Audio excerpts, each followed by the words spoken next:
In today's video, we're going to break down a very important cybersecurity concept, threat modeling. We'll explain what it is, why it matters, and the major frameworks like Stride, PASTA, OCTAVE, and VAST, all in a simple and easy to understand way.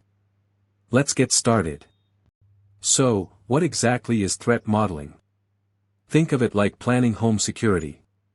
Before you install cameras or locks, you first ask, who might try to break in? What would they target? How might they do it? That's threat modeling. In cybersecurity, threat modeling is a structured process to identify potential threats to systems, applications, or entire organizations, and choose where to put defenses first. The goal is very clear. Understand who might attack, what they want, how they might attack, and where we must prioritize protections. Proactive versus reactive threat modeling. Threat modeling can be done in two ways. 1. Proactive, defensive, threat modeling. This is done early, while designing or developing a system. It's cheaper, safer, and stops issues before they happen. For example, you add input validation so that SQL injection is impossible. 2. Reactive or adversarial threat modeling.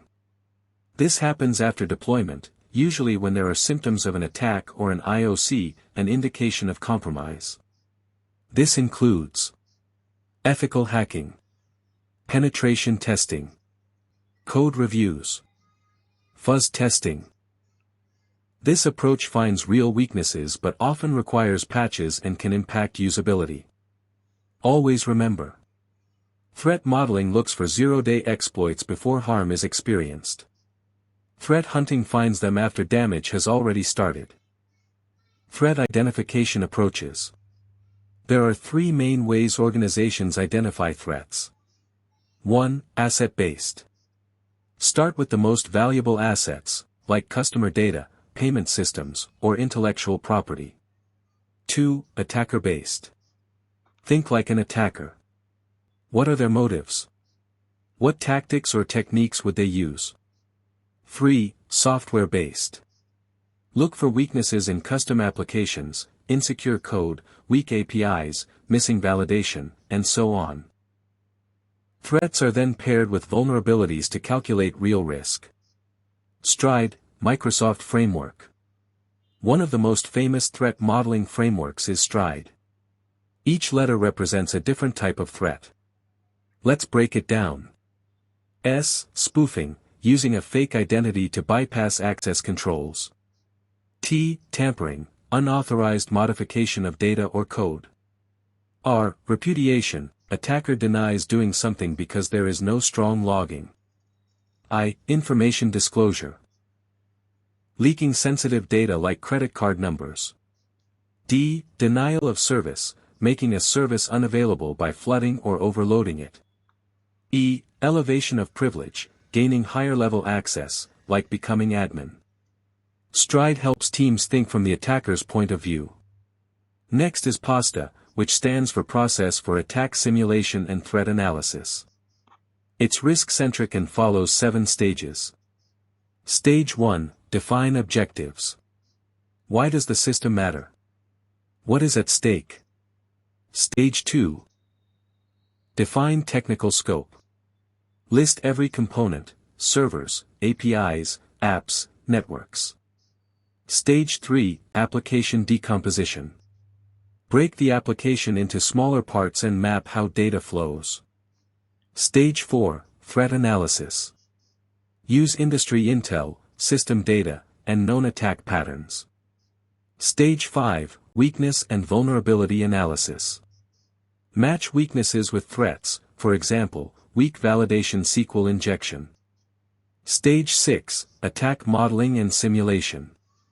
Try simulating real attacks to see if weaknesses can be exploited. Stage 7, risk analysis and management. Fix the issues, patch, redesign, add controls, or accept risk if impact is low. A simple analogy.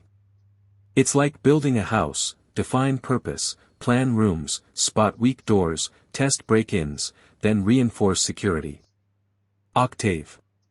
OCTAVE stands for Operationally Critical Threat, Asset, and Vulnerability Evaluation. It was developed by Carnegie Mellon University. OCTAVE focuses on business assets, organizational risks, and non-technical considerations. It's usually carried out by IT and business teams together. VAST, Visual, Agile, Simple Threat Modeling. VAST is built for modern Agile and DevOps environments. It's visual, scalable, and easy for developers to integrate into everyday workflows. So comparing them.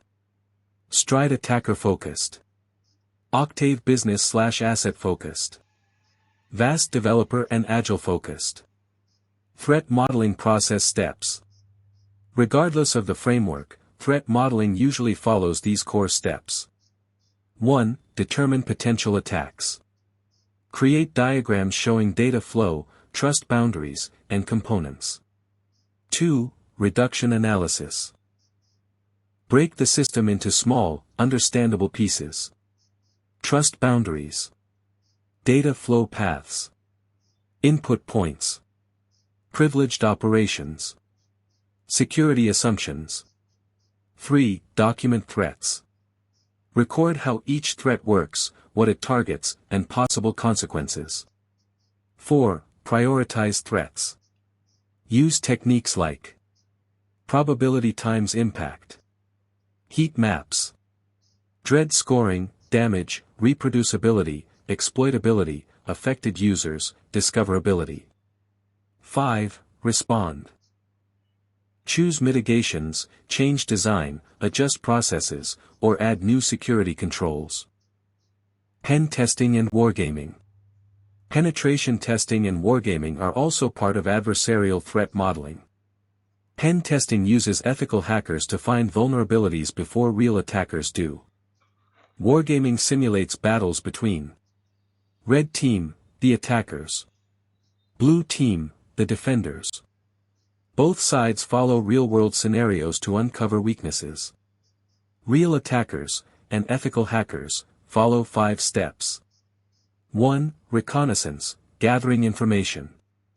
2. Scanning, mapping systems. 3. Gaining access, breaking in. 4. Maintaining access, staying hidden. 5. Covering tracks, removing evidence. Threat modeling helps organizations predict and block these attack steps. Let's quickly summarize. Threat modeling is a structured way to identify potential threats and decide where to place defenses. It can be proactive or reactive. Organizations identify threats based on assets, attackers, or software. Frameworks like Stride, PASTA, OCTAVE, and VAST guide the process. The overall goal is simple: understand attackers, find weaknesses, and protect what matters most.